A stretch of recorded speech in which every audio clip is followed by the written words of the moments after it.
என் ரத்தத்தின் ரத்தமான உடன்பிறப்புகளே, ஒருவருக்கு உதவி செய்வதாக இருந்தாலும் அந்த உதவி நிறைவாக இருக்க வேண்டும்.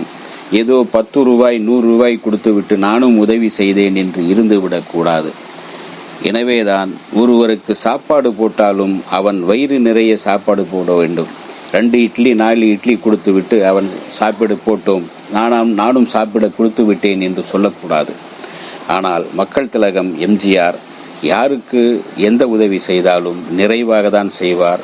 ஒருவர் திருமணத்திற்கு கேட்டாலும் அந்த திருமணத்திற்கான முழு செலவு என்ன என்பதை வாங்கி பார்த்து செய்வார். படிப்புக்கு கேட்டாலும் அந்த படிப்புக்கான எல்லா செலவுகளையும் முழுவதும் ஏற்றுக்கொள்வார். அதே போல ஒரு வந்தால் வயிறார சாப்பிட்டு போக வேண்டும் என்று தான் சொல்லுவார், செய்வார். அதுதான் அவருடைய பழக்கம்.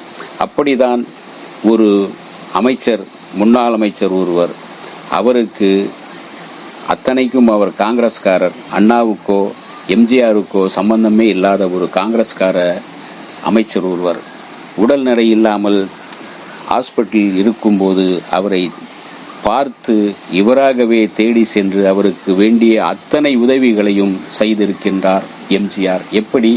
வாருங்கள் அவர் செய்த உதவிகளை பற்றி பார்ப்போம். இந்திய அரசியல் நிர்ணய சபையில் 4 ஆண்டுகள், மக்களவையில் 5 ஆண்டுகள், மாநில அரசில் 10 ஆண்டுகள் என்று பணம் குழிக்கும் பல துறைகளில் அமைச்சராக இருந்தவர் பி. கக்கன். இறுதி வரை அவருக்கு சொந்தமாக வீடு, கார் என்று ஒன்றும் கிடையாது. கை சுத்தம் வாய் சுத்தம் என்று லஞ்சம் வாங்காத, வாங்கிய சம்பளத்தில் மட்டும் வாழ்ந்த நேர்மையான அமைச்சர் கக்கன். ராயப்பேட்டையில் கிருஷ்ணபுரத்தில் சிறிய வாடகை வீட்டில் குடியிருந்தவர். மாத வாடகை 110 ரூபாய் செலுத்தி குடியிருந்தவர். வெளியில் இருந்து எங்கு சென்றாலும், வெளியூருக்கு சென்றாலும், அக்கம் பக்கத்தில் எங்கு சென்றாலும் பஸ்ஸில் மட்டும் போய் வந்தவர். அவருக்கு முடக்குவாத நோய் வந்து பாதிக்கப்பட்டு ஆயுர்வேத சிகிச்சைக்காக கேரள மாநிலம் சென்றார். கோட்டக்கல் ஆரிய வைத்திய சாலைக்கு சென்றார். அங்கு சிகிச்சைக்காக அவர்கள் நிர்ணயித்த கட்டணத்தை, சொன்ன கட்டணத்தை செலுத்த முடியாததால் அங்கிருந்து வெளியேறி மதுரை அரசு மருத்துவமனையில் வந்து சேர்ந்தார். அங்கு முன்னாள் சட்டசபை உறுப்பினர்களுக்கான சி வார்டில் அனுமதிக்கப்பட்டார் கக்கன். அந்த வார்டில் 8 பேர் அனுமதிக்கப்படுபவர்.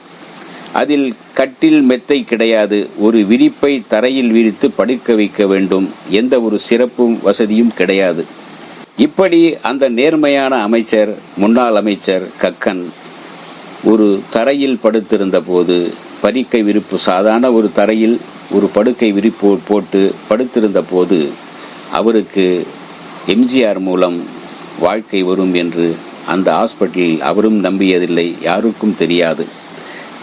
அப்போது ஒரு நாள் மருத்துவமனையில் சிறப்பு வார்டில் அனுமதிக்கப்பட்டிருந்த மதுரை முத்துவை சந்திக்க வந்திருந்தார் மக்கள் திலகம் முதல்வர் எம்ஜிஆர்.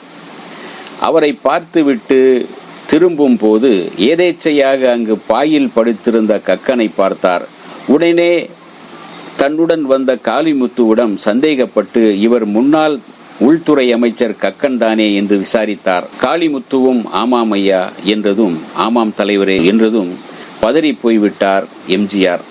உடனே முதல்வர் எம்ஜிஆர் மருத்துவ டீனை அழைத்து, இவர் யார் தெரியுமா என்று சத்தம் போட்டார். ஒரு முன்னாள் அமைச்சர், அவருக்கு இப்படியா நீங்கள் மரியாதை செய்வது? ஏன் இப்படி ஒரு தரையில் படுக்க வைத்திருக்கிறீர்கள் என்று சத்தம் போட்டார் எம்ஜிஆர். முதல்வர் எம்ஜிஆர் உடனே நடவடிக்கை எடுத்து கக்கனை ஆ பிரிவு சிறப்பு வார்டுக்கு மாற்றி உயர்ந்த சிகிச்சை அளிக்கப்பட்டது. அதோடு மக்கள் திலகம் அவருக்கு சிகிச்சை அளித்து விட்டோம், அவர் சிகிச்சை பெற்று வீட்டுக்கு சென்று விடுவார் என்று விட்டுவிடவில்லை. தமிழக அரசின் சார்பாக இலவசமாக அவருக்கு ஒரு வீடு வழங்கினார். அது மட்டுமல்ல, அவர் பஸ்ஸில், பேருந்தில் எங்கும் சென்று வர இலவச அனுமதி பாஸ் சீட்டும் அனுமதி சீட்டும் வழங்கினார். அது மட்டுமல்ல, கக்கன் அவர்களுக்கு மாதம் 500 ரூபாய் ஓய்வூதியமும் வழங்க ஆணை பிறப்பித்தார் எம்ஜிஆர். அதற்கான உத்தரவை சென்னையில் நடந்த திருவள்ளுவர் தின விழாவில் ஜனவரி 16, 1979 வெள்ளிப்பேடையில் வைத்து முன்னாள் அமைச்சர் பி. கக்கனிடம் வழங்கினார் முதல்வர் எம்ஜிஆர். இந்த மனிதநேய செயலை தான் நான் குறிப்பிட்டேன். எம்ஜிஆர் யாருக்கு உதவி செய்தாலும் நிறைவாக உதவி செய்வார். கக்கனுக்கு மருத்துவ உதவி செய்ததோடு அவர் நின்றிருந்தால் அதோடு முடிந்திருக்கும். ஆனால் அந்த கக்கனை பற்றி, முன்னாள் அமைச்சர் கக்கனை பற்றி விசாரித்து, அவர் ஒரு நேர்மையான அமைச்சர் என்பதை விசாரித்து தெரிந்து கொண்டு, அவருக்கு சொந்தமாக வீடு இல்லை என்று கேள்விப்பட்டு அவருக்கு சொந்தமாக வீடு தருகிறார். அவர் பஸ்ஸில் எங்காவது சென்று வர பஸ் பாஸும் ஏற்பாடு செய்கிறார். அது மட்டுமல்ல, அவருக்கு மாதம் மாதம் ஏதோ ஒரு சம்பளம், ஒரு ஓய்வூதியம் தர வேண்டும் என்று மாதம் 500 ரூபாய் சம்பளம் ஓய்வூதியம் வழங்க ஏற்பாடு செய்கிறார். ஒருவருக்கு நாம் உதவி செய்தால் அதை நிறைவாக செய்ய வேண்டும், குறைவாக செய்யக்கூடாது, நிறைவாக செய்ய வேண்டும். அப்போதுதான் உதவியதற்கு அர்த்தம், அதுதான் சரியான உதவி. இதைதான் மக்கள் திலகம் அன்றைக்கு முதல்வராக இருக்கும்போது செய்தார்.